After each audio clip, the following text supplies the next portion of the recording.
Happy Quick Question Friday. Today's question is, do engineers own a portion of the master recording, and are they entitled to royalties?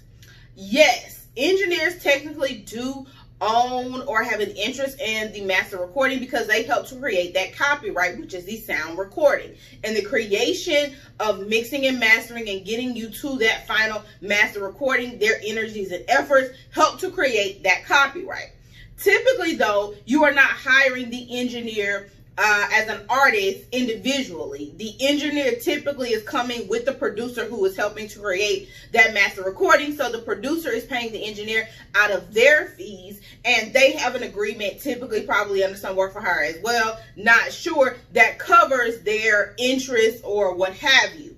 If you are an artist and you are directly working with an engineer, then you want an agreement that says that that engineer is going to give up any interest or ownership rights in the master recording so that you as the artist will own 100% of the master recording yourself without them claiming some small portion of interest for the work they have done and creating that masters. As it relates to fees, typically you're paying the engineer on a flat fee. That's also going to be included in that agreement.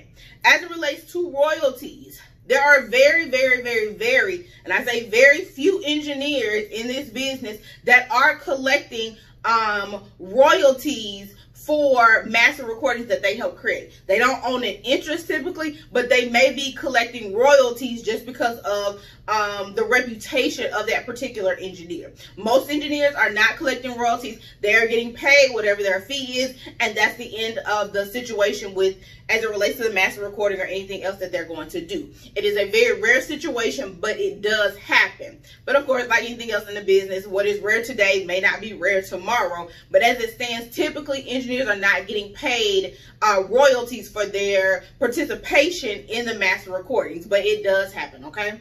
As always, if you have a Quick Question Friday question you'd like for me to answer, feel free to leave it in my comments or send it to me in a DM. And if you have any entertainment law matters that you need assistance with, feel free to give me a call.